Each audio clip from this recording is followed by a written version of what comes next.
오늘은 뭐 어떠한 지식을 전달하기보다는 실제로 MTS를 이용해서 어떻게 매수를 하는지 뭐 요거를 한번 보여드리는 게 주된 목적이었어요.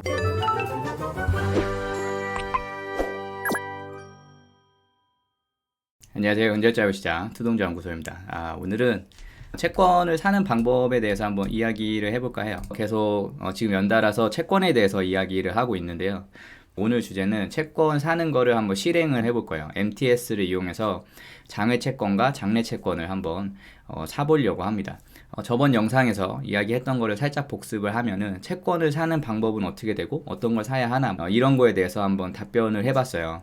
그래서 채권 시장은 세 가지가 있고 이 장외 채권, 장내 채권, ETF를 사면 된다. 이 셋 중에 하나를 사면 되는데 채권의 종류는 국채, 지방채, 특수채, 금융채, 회사채 뭐 이렇게 있고 회사채에도 좀 여러 가지 종류가 있죠. 그리고 이거 말고도 뭐 리스채 뭐 이런 것들도 있는데 그런 거는 많이 일반적이지는 않으니까 개인 투자자라면 뭐 요 정도만 알아도 충분하지 않나 생각해서 이제 제가 대표적인 거를 이렇게 설명을 했었고 이자 지급 방식에 대해서 이표채, 복리채, 할인채 이거 어떻게 계산을 해서 이자를 받게 되는지 뭐 그런 거 살짝 얘기를 했어요. 그래서 오늘은 채권을 투자하는 방법은 뭘까? 그러니까 이거를 제가 얘기를 하려고 해요. 요거는 이제 살짝 바꿔서 채권 투자 세부적인 실행 방법. 요거는 제가 질문을 살짝 바꿔서 그러면은 채권을 사는 방법을 이렇게 세부적으로 어떻게 하나 뭐 요거에 대해서 뭐 이야기를 해볼까 합니다. 증권사 중에서도 저는 이제 한국투자증권을 주로 이야기를 할 거예요. 왜냐면 전에 얘기했지만 장내 채권의 수수료율이 압도적으로 낮아요. 다른 증권사에 비해서 압도적으로 낮습니다. 그래서 저는 장내 채권을 만약에 구매한다 생각하면 한국투자증권을 계속 쭉 이용할 건데 채권 수수료에 대해서는 한번 정리를 해서 영상으로 한번 담아보도록 하겠습니다. 다른 거랑 좀 비교를 해보면서 금액이 얼마인지 뭐 이런 것들요. 오늘 주제는 이걸 어떻게 사는지까지가 주제예요. 장내 채권과 장외 채권을 어떻게 사는지까지만 할 겁니다. 그래서 한번 해보면은 이게 이제 한국투자증권의 메인 화면이죠. 이 메인 화면에서 이 메뉴를 누르면 됩니다. 메뉴를 누르면은 이렇게 뜨죠. 그럼 트레이딩, 자산뱅킹, 금융상품 이렇게 세 가지가 있어요. 트레이딩 탭에는 국내 해외 주식, 뭐 선물, CFD, 금연물, 투자정보, 모의투자 이런 것들이 있어요. 그래서 보통 우리가 MTS를 이용해가지고 뭐 주식을 하든 투자를 하든 하면은 이 MTS랑 좀 친해져야 됩니다. 그래서 이 메뉴들을 좀 잘 보시고 일단은 채권을 살 거니까 금융상품에 채권 RP 발행 어음으로 들어가서 보면은 이제 장외 채권 가입 관리, 뭐 장내 채권 매수 관리 뭐 이렇게 있어요. 그러면은 ETF는 어디 있느냐 하면은 당연히 트레이딩 국내 주식에 있겠죠. 채권 ETF다 보니까. 그래서 오늘 ETF는 다루지 않을 거예요. 다루지 않고 장외 채권과 장내 채권만 다루도록 하겠습니다. 일단 먼저 장외 채권 먼저 들어가 보면은 이게 한국투자증권이 갖고 있는 이제 장외 채권이죠. 한국캐피탈, 뭐 M캐피탈, JB금융지주, 조건부 자본증권 뭐 이런 거 있는데 우리는 이표채에 대해서만 얘기를 했었기 때문에 이 조건부 자본증권 이런 거는 살펴보지 않을 거예요. 나중에 아주 나중에 살펴보는 건 모르지만 지금 당장은 살펴보지 않겠습니다. 그래서 넘어가서 일단 맨 위에 있는 한국캐피탈을 한번 볼게요. 한국캐피탈 456-3 채권인데 개인 세후 수익률이 연 5.16%라고 합니다. 그래서 신용등급은 A등급이고 잔존기간은 1년 226일이 남았네요. 그래서 한번 들어가 보면은 ISA도 가능한가 봐요. 그래서 6.09%인데 개인 세후 수익률이 5.16%고 발행기간은 한국캐피탈입니다. 잔존기간 있고 매수 단가는 9,533원이에요. 그래서 발행일은 이제 21년도에 발행을 했는데 만기일은 내년 11월이죠. 그래서 3개월마다 이자를 주겠다. 얼마나? 2.2%의 이율로. 그러니까 연 2.2%이니까 1년에 걸쳐서 이걸 4로 쪼개가지고 4번에 걸쳐서 이렇게 이자를 주겠죠. 그래서 이 밑에 보면은 신용평가서 같은 것도 있어요. 그래서 채권을 매수할 때는 이런 신용평가서 같은 것도 보는 게 좀 많이 도움이 됩니다. 그래서 이런 것도 한번 눈여겨보시고 다음으로 넘어갈게요. 보면은 이제 계좌 선택이 있어요. 그래서 저는 두 개의 계좌가 있는데 저는 위에 있는 국내 수수료 우대 이런 위탁 계좌로 한번 들어가 봐서 이제 한번 구매를 해보려고 해요. 그래서 1원을 넣으니까 최소 투자 수량은 1,000원 단위로 입력을 하래요. 당연하겠죠. 아까 매수 단가가 9,500 얼마였잖아요. 그러니까 1원으로 살 수는 없겠죠. 그래서 1,000원을 한번 넣어봅니다. 1,000원을 넣어봐서 다음으로 넘어가게 되죠. 투자 설명서, 상품 설명서, 뭐 투자 확인 사항 이런 거를 다 체크를 해줘야 돼요. 그래서 이런 식으로 다 체크를 하고 나서 근데 투자자 확인 사항을 보면은 현재 ISA 중개형 계좌로 장외 채권을 매수 시에 장내 매도가 불가합니다 라고 써 있어요. 그리고 추후 가능합니다 라고 써 있습니다. 보통은 그냥 계좌로 장외 채권을 매수하면은 장내 채권에 내다 팔 수 있어요. 내다 팔 수 있는데 ISA로는 안 된다. 뭐 이렇게 유의사항이 적혀 있네요.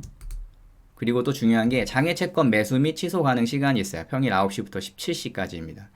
장내 채권은 조금 더 짧아요. 아마 3시 30분까지일 거예요. 그래서 한번 넘어가 봤어요.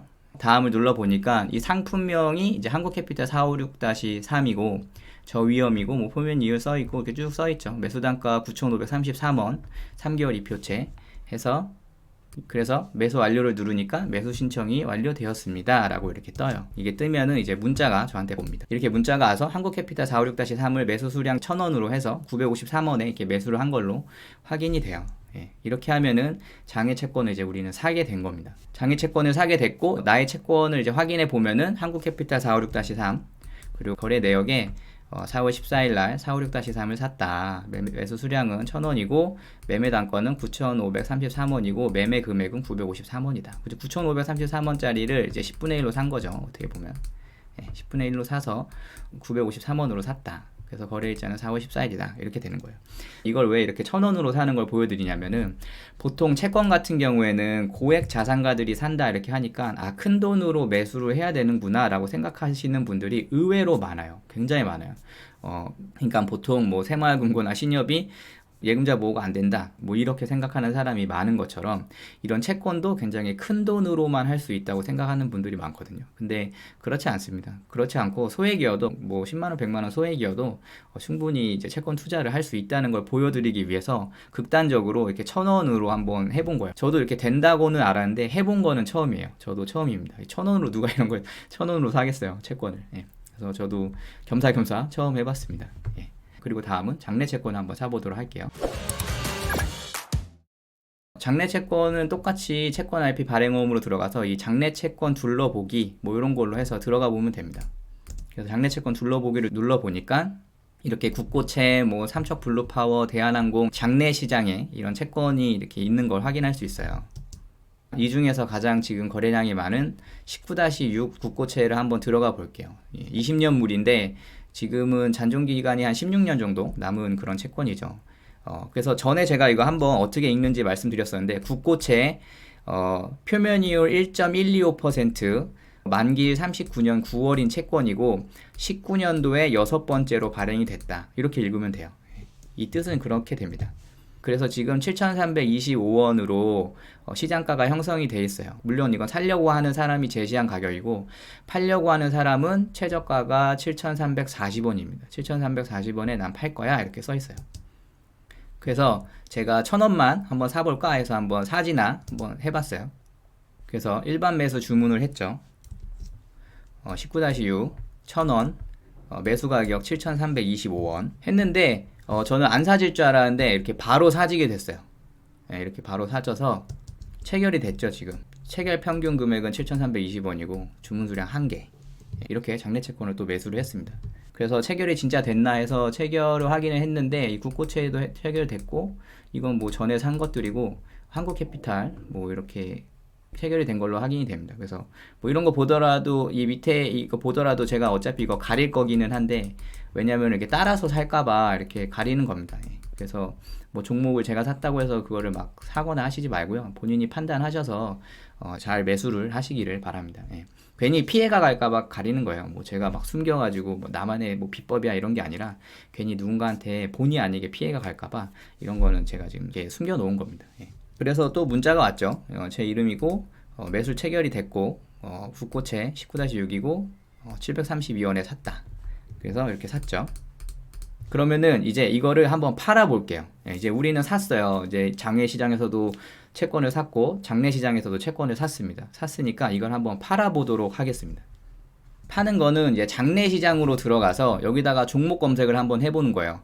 한국캐피탈 456-3 하면 이렇게 뜨죠. 한국캐피탈 456-3이 여기 있잖아요. 일단 이걸 한번 클릭해 볼게요. 클릭을 하면은 이렇게 아무도 사지 않고 아무도 팔지 않고 있습니다. 그러니까 장내시장은 이렇게 거래량이 박살난 종목이 많습니다. 특히나 장외시장에서 산 그런 채권들은 거래가 이렇게 시세가 정확히 되어 있지 않는 경우가 많아요. 근데 이거 어떻게 매매가 됐냐, 매매 거래 내역 확인을 해보면은 지금 가장 최근에 팔린 게 9,480원으로 확인이 됩니다. 근데 우리는 아까 9,533원에 샀었잖아요. 그러니까 장외 채권에 수수료가 묻어 있다라고 하는 그런 뜻은 여기에서 이제 기인한 거예요. 지금 장내에서는 9,480원에 왔다 갔다 하는 건데 한국투자증권에서 그 채권을 얼마에 샀는지는 알 수 없지만 어찌됐든 저한테 9,533원에 판 거잖아요. 그러니까 이 갭이 9,533원과의 이 갭이 걔네들이 취하는 수수료라고 이렇게 볼 수가 있는 거죠.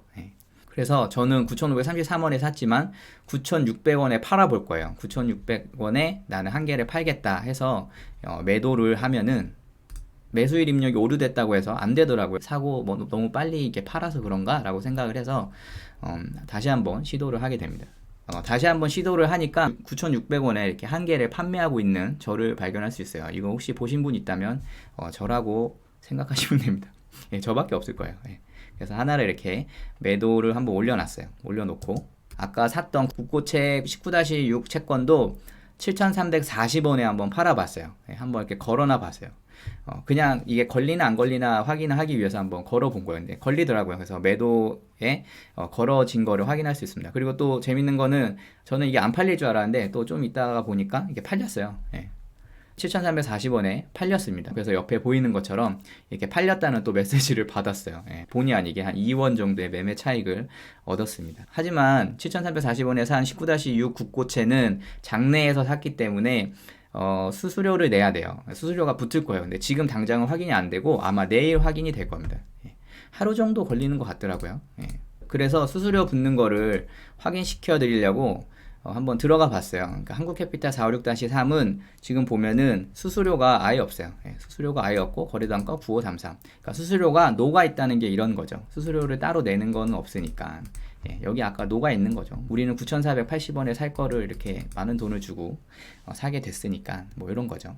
이렇게 되고 국고채는 이렇게 내일 거래 내역이 나올 것 같으니까 전에 미리 샀던 이런 채권이 있어요. 4월 11일 날 샀고 뭐 130만 원 정도 샀죠. 130만 원 정도 샀는데 거래 단가는 1,080원이고 그리고 수수료는 330원이 나간 거를 확인할 수 있습니다. 그러니까 제가 총 지불한 돈은 이 돈이에요. 정산 금액은 총 지불한 건 이건이고 이걸 액면가로 환산했을 때 이 돈이라는 거죠. 그러니까 저는 쿠폰 이율이 높은 거를 액면가보다 높은 가격에 80원 정도 높은 가격에 매수를 한 거죠. 이 회사가 망하지 않을 거다라고 생각을 했고 그리고 이게 쿠폰 이율이 7% 정도 되는 그런 채권인데 그거를 이제 매수를 한 거예요. 거기에 따라서 330원 정도의 수수료를 낸 거고요. 이거를 계산해 보면 한 0.025% 정도 돼요. 그러니까 다른데 증권사는 뭐 0.15%, 0.3% 막 이렇게 되는 곳도 있거든요. 그러니까 거기에 비하면은 정말 10분의 1, 거의 9분의 1, 10분의 1 정도 싼 그런 수수료를 내게 되는 거죠. 그래서 한국투자증권에서 장내 채권 거래를 하는 거예요. 물론 광고는 아닙니다. 자기 편의성에 따라서 하시면 돼요. 뭐 꼭 수수료가 낮다고 해서 좋은 건 아니잖아요. 자기가 사용할 때 이렇게 편한 그런 증권사가 있을 거고 그런 거를 이용하시면 되고 꼭 이거를 고집할 필요는 없습니다. 이거는 저의 그냥 기준일 뿐이니까요. 그래서 한번 보여드리기 위해서 한번 가지고 왔어요. 여기까지 실행 방법을 한번 알아봤습니다. 그래서 오늘은 뭐 어떠한 지식을 전달하기보다는 실제로 MTS를 이용해서 어떻게 매수를 하는지 뭐 요거를 한번 보여드리는 게 주된 목적이었어요. 그래서 백견이 불여일행이라고 100번 깨닫는 것보다 한번 해보는 게 습득하는 데 훨씬 도움이 된다고 저는 그렇게 믿고 있습니다. 그래서 실행을 하는 방법 한번 보여드렸는데 지금 파킹 통장 금리도 굉장히 많이 내려갔고 예금 금리도 이제 많이 내려가고 있는 상황에서 또 기준금리가 이렇게 동결된 이런 상황에서는 채권이 좀 유리하지 않을까? 뭐 저는 그렇게 판단을 해서 채권을 그렇게 서서히 사고 있는 입장이라 안전하게만 한다면은 또 이것만큼 또 좋은 투자도 없지 않나 뭐 이렇게 좀 생각이 들어요. 그 안전을 어떻게 파악할 건지, 그 안전 고리가 뭔지 뭐 이런 거는 우리가 계속 질문을 해봐야겠죠. 채권 투자 어떻게 안전하게 할 수 있나, 그리고 더 큰 수익을 얻기 위해서 어떤 식으로 좀 투자를 해야 되나 뭐 이런 것들, 그리고 수수료에 대한 얘기들도 또 조금 해야 될 겁니다. 이렇게 많은 질문들은 저희가 차근차근 이렇게 알아가면 될 것 같고요. 그리고 뭐 제가 꼭 정답은 아니에요. 저보다 더 많이 아시는 분들도 있고, 저도 어떠한 정보를 조합하는 것 뿐이고, 제가 느끼고 경험한 거를 이렇게 나누는 것 뿐이니까 제가 꼭 정답이라는 생각이라기보다는 이 사람은 이렇게 생각하고 있네 라고 생각하시면 될 것 같아요. 그리고 더 좋은 양질의 정보가 있으면 저도 좀 알려주셨으면 좋겠습니다. 그래서 댓글에 뭐 이런 부분도 있다 뭐 이렇게 좀 말씀해 주셨으면 좋겠어요. 예. 그래서 오늘은 이렇게 실습을 한번 해봤습니다. 그래서 꼭 사지 않더라도 오늘 보신 거 그냥 보고 끝내지 마시고 한번 들어가서 눌러나만 보세요. 한번 눌러서 어떻게 되나 뭐 이런 것들 몸으로 한번 그렇게 익히시면은 기억에 훨씬 잘 남을 거라고 생각을 합니다. 뭐 백날 영상 보고 뭐 책 보고 이렇게 하는 것보다 훨씬 잘 기억에 남을 거라고 생각을 합니다. 예. 오늘 영상 여기까지 하겠습니다. 예. 오늘 영상 도움이 되셨다면 좋아요, 구독하기, 알림 설정 부탁드리겠습니다. 감사합니다.